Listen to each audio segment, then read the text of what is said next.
Shama bagana ganda iftani gara video arati gara YouTube channel kotti uftani harara sana bagana ganda uftani wardran uftani betani mo bagana ganda iftani uftani amma matti mo channel ko subscribing gone tanani please amma kalati rango chudandesu amma kalati mangara video tindarba video arratti mo twist out isa jedhamu test godha fensa refu micamadhan jalqaba so twist out kanaaf wantin fayyadamuuf deema jiru moisturizing curly activatory contourati isa bodamo curly thing refresh godhamu fayyadama isa boda want fayyadamu brushida utuni jalqabni rifeensi ko amma jiraara waan teefi akkanni hingonneef jedhe kanatti dibaachuudha baay'eetuun ta'ini saboda kanan itti facaasaa jechuudha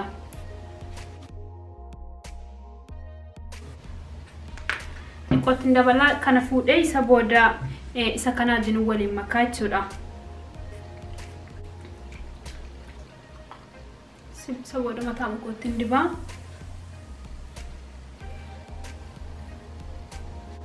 twisty kana gochuun mo yeroo fudhataa soo ammana danda'ametti fufurdaa san gochuu yaalaa jechuudha kana fedhe so amma faaqee kana fuudhee raawwadhee rifeensa koon saaqaa jechuudha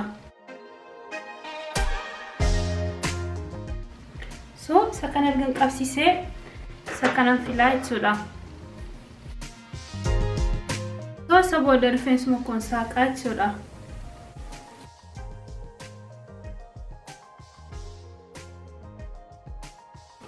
so sakanan jalqabaa jechuudha amma nan filaa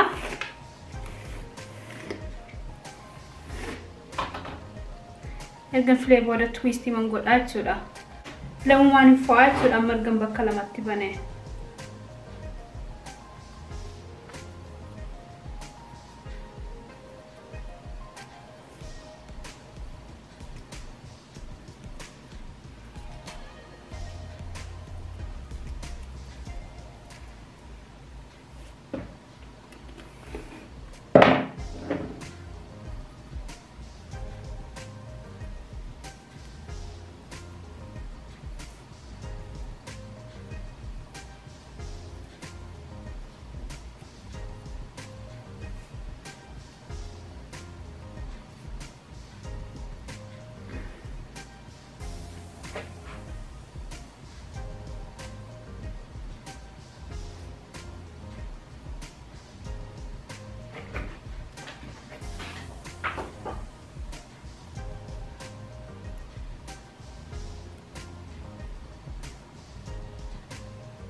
ergan umasa kana ragee aksuma godheen fo'aa jechuudha xiqqoose so amma erga kun raawwatee isa kanas akkasuma godhaa jechuudha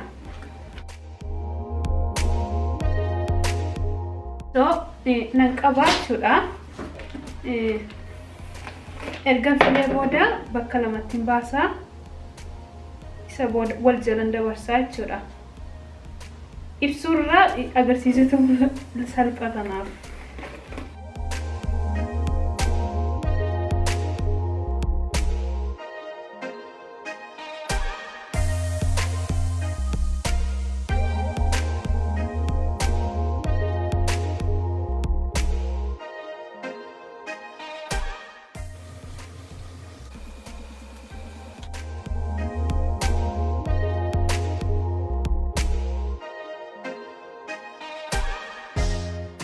kanas bakka lamatti saaqaa jechuudha amma danda'amtu wal qixxeessanii gochuutu gaariidha so isa kanan filaa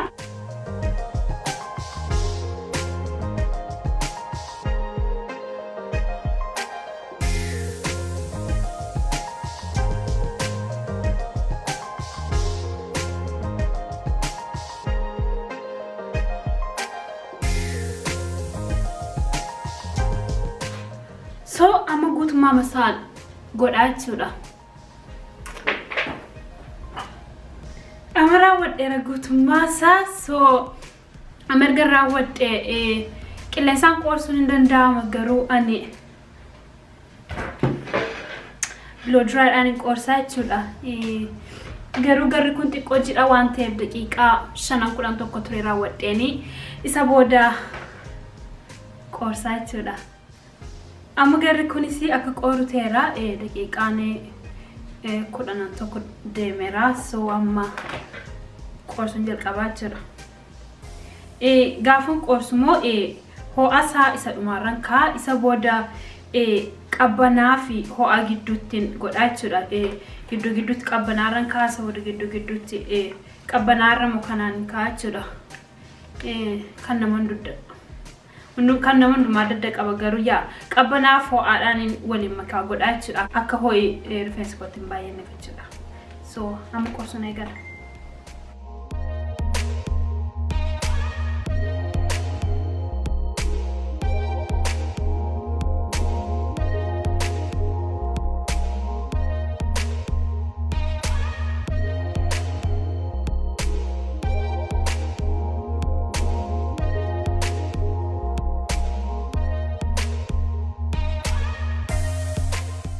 Amma rifeensi koo qooreera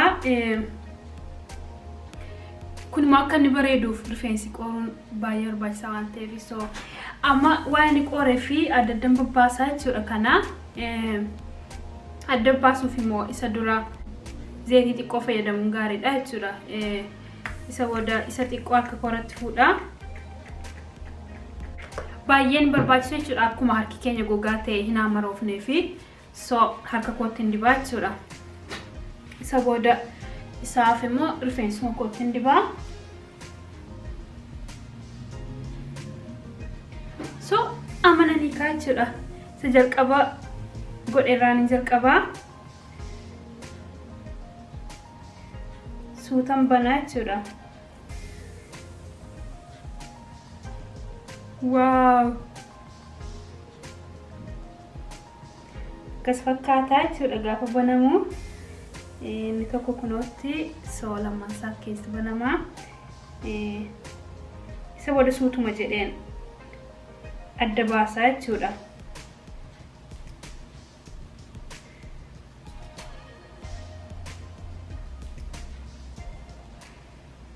Amma kana booda addadduma baasee raawwadheeni bakkuma inni babbanamee jirutti baasaa jechuudha ofii akka inni naamaroofnee fi amma kana yoo fuudhee ilaalee iddoo kanatti adda ba'ee jira waan ta'eef suman adda baasaa jechuudha. So guutummaa isaan adda baasee raawwadhaa jechuudha.